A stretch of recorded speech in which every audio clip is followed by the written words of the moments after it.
Good morning, students.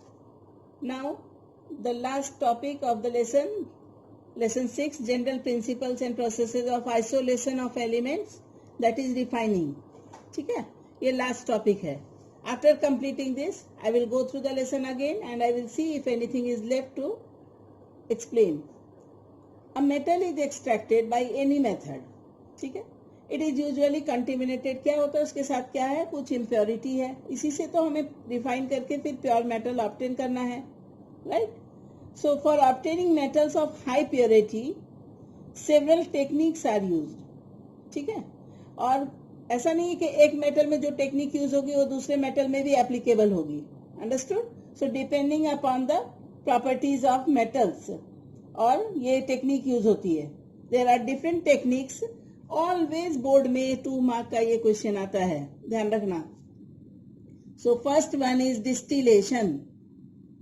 Distillation, right. What is the meaning of distillation? Low boiling metals. तुमने कहीं example सुना है किसी ने डिस्टिलेशन का? हम डिस्टिल्ड वाटर बनाते हैं. Water is boiled and then vapor is condensed and that water is the purest form of water and it is known as distilled water. सारी उसकी इम्प्योरिटी निकल जाती है और जो उसके वेपर है उसको कंडेंस करते हैं तो डिस्टिल्ड वाटर निकालते हैं. गाड़ी की बैटरी में या वो जगह एक्सपेरिमेंट्स में, लैब में ये डिस्टिल्ड वाटर यूज होता है, राइट. हियर मेटल को निकालना है डिस्टिलेशन से, तो low boiling metals. Examples we have to learn. Low boiling metals. Example, zinc and mercury. Zinc and mercury, right. The impure metal is evaporated to obtain the pure metal as distillate. जो impurity है वो निकल जाती है और फिर उसके vapour को कंडेंस करके pure metal is obtained, right. Second is liquation. Liquation. Liquation. In this method, a low melting metal, यहाँ भी low melting है बेटा, वहां low boiling metal का ध्यान रखना टर्म का. Here low melting metal like tin. tin यानी SN. Low melting metal like tin can be made to flow on a sloping surface. एक sloping surface से उसको पास करते हैं low boiling metal को, tin को, and वो पास होता है, right. In this way, it is separated from higher melting impurities. Impurities की melting point ज्यादा है, so impurities are separated. Impurities are separated. Correct? यानी low melting metal है और impurities का melting point ज्यादा है, so obviously जब ये temperature difference होगा तो tin will be separated out. Impurities will be separated out. Right, this is the liquation. Third one is this is distillation कर लिया हमने, liquation कर लिया. Now see is electrolytic refining. Electrolytic refining. Electrolytic refining सबसे interesting है. इसमें क्या है कि impure metal का एनोड बनाते हैं. Impure metal एनोड, समझ में आ रहा है देखने से, एनोड. एंड प्योर मेटल का strip of same metal, pure metal strip, pure metal strip का कैथोड बनाते हैं. Cathode, right. After that they are put in a suitable electrolytic bath. ठीक है, ऐसा कुछ होगा इलेक्ट्रोलिसिस में. इधर एनोड, कैथोड कुछ इस तरह का होगा, राइट. सो एक सुटेबल इलेक्ट्रोलाइट फिल करेंगे, इलेक्ट्रोलाइट, और या इलेक्ट्रोलिटिक बाथ कहेंगे, है ना, सॉल्यूशन ऐसा कर देंगे, bath. The more basic metal remains in the solution and less basic one will go to the anode mud. Okay, this process is also explained using the concept of electrode potential, over potential and gives energy, which we have read. The reactions are, anode पे क्या होता है, क्या बताया था हमने, anode पे oxidation. ध्यान रखना, एनोड पे ऑक्सीडेशन. सभी बच्चों को याद है मैंने क्या बताया था? Oxidation means loss of electron. Loss of electron. So anode पे कैसा दिया, और कैथोड पे क्या होता है बेटा, कैथोड पे गेन ऑफ इलेक्ट्रॉन, कैथोड पे reduction. Reduction means gain of electron. ठीक है. तो क्या होगा, एनोड पे अगर कोई मेटल है हमारे पास, एनोड पे रिएक्शन कैसा होगा, ये मेटल है. सो मेटल के ऊपर कोई भी आयन कर दो, n प्लस कर दो, कोई भी number, plus n number of electron will be release. कैसे समझेंगे, अगर सपोज करो अपने पास एल्यूमिनियम होता तो 3 इलेक्ट्रॉन रिलीज होता है, एल्यूमिनियम 3 प्लस होता. अगर अपने पास जिंक है तो 2 प्लस होगा और यहाँ 2 इलेक्ट्रॉन रिलीज होगा, लाइक दैट. एंड कैथोड पे क्या है बेटा, कैथोड पे ये जो Mn प्लस है, ठीक है ना, it will take those electrons. Cathode तैयार बैठा है इलेक्ट्रॉन लेने के लिए. So when electron is gain of electron करने के लिए तैयार बैठा है, तो क्या हो जाएगा, metal will B obtained. So anode पे ऑक्सीडेशन, कैथोड पे रिडक्शन. सिंपल है, राइट. ऑक्सीडेशन मतलब लॉस ऑफ इलेक्ट्रॉन, तो उतने इलेक्ट्रॉन रिलीज कर दिया. कितने इलेक्ट्रॉन रिलीज करेंगे वो depending upon the different metals. ठीक है, आउटर मोस्ट ऑर्बिट का कॉन्फ़िगरेशन याद करेंगे और फिर उतने इलेक्ट्रॉन वो रिलीज करता है, right. Like if I say you in our book also it is given, copper की refining. Copper is refined by electrolytic method. ठीक है. तो क्या होगा, इम्प्योर कॉपर का एनोड बना दो. Impure copper strip anode, pure copper strip cathode. After doing this, अब हमें करना क्या है, कॉपर की रिफाइनिंग करनी है. तो इलेक्ट्रोलाइटिक सॉल्यूशन जो है, जो हमें इलेक्ट्रोलाइट फिल करना है, वो सुटेबल सॉल्यूशन लिया जाता है. ऐसा नहीं कि जो हमारी मर्जी हुई वो सॉल्यूशन फिल कर दिया. ओके.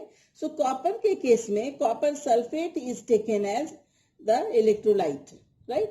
सो कैसा कॉपर सल्फेट है, एसिडिफाइड, यानी थोड़ा उसमें एसिड डले हुए हैं. So acidified copper sulphate solution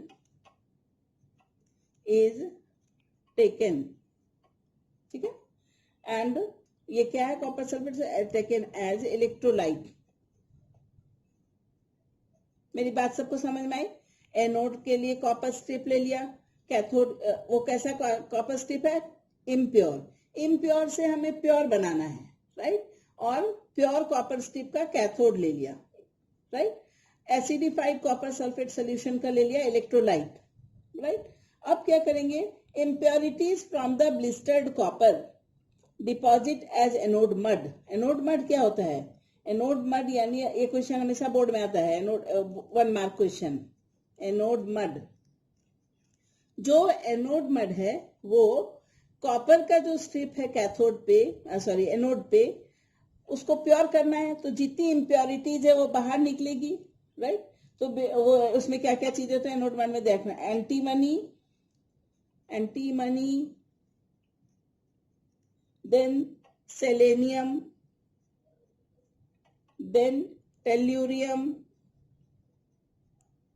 then silver, then gold. बड़ा रिच मड है ये. ओके. सो इतनी सारी कॉस्टली चीजें हैं. और प्लैटिनम ही है, डोंट फॉरगेट प्लैटिनम. याद रहेगा, एमसीक्यू में क्वेश्चन आता है बोर्ड में. ये 1 2 3 4 5 6 which of them is known as anode mud in the refining of copper. तो इतने मेटल में से कोई अपना ऑप्शन में आंसर आएगा या 5 सबका कॉम्बिनेशन रहेगा. ठीक है. Recovery of these elements may meet the cost of refining. ये कहाँ जमा हो रहा है, एनोड के पास जमा हो रहा है. So this is also known as anode mud. Zinc may also be refined by this method.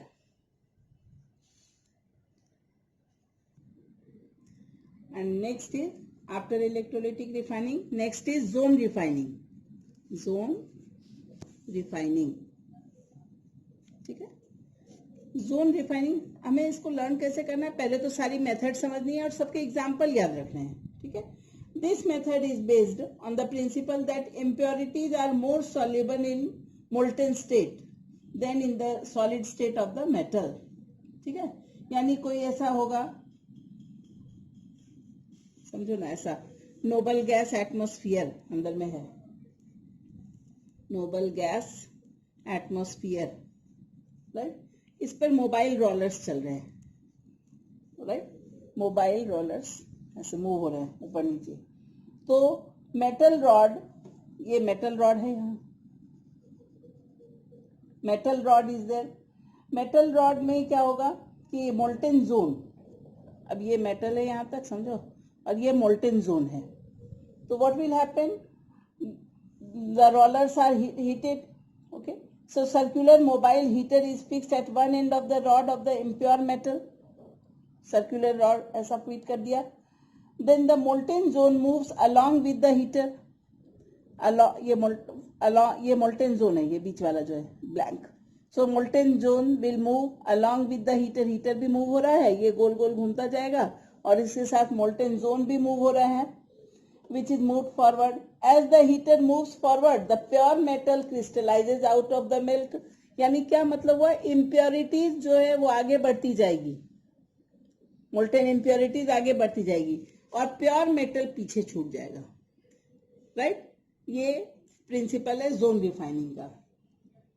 तो इसके लिए क्या लिखेंगे, प्रिंसिपल क्या है, impurities are more soluble, impurities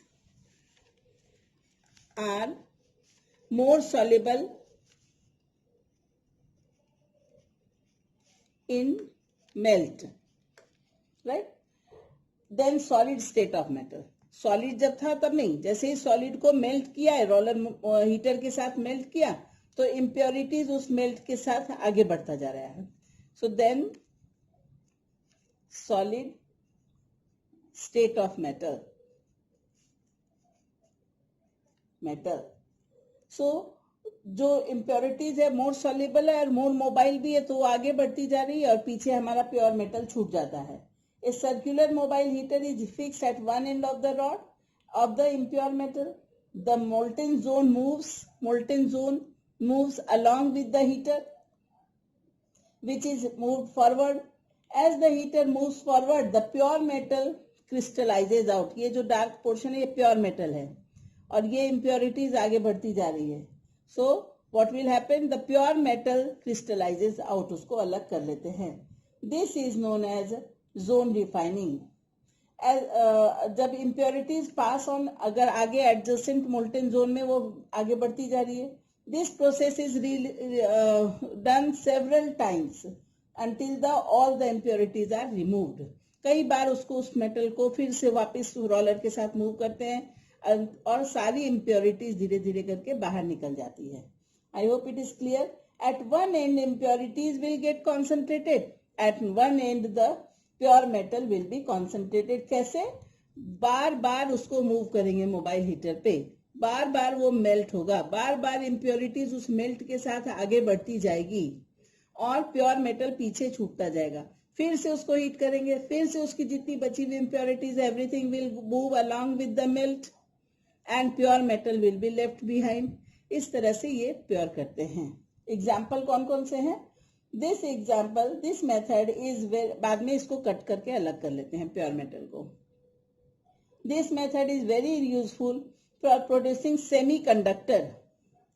semiconductor याद आया सबको, सेमीकंडक्टर पीरियडिक टेबल में देखा था हमने, semiconductors and other metals of very high purity.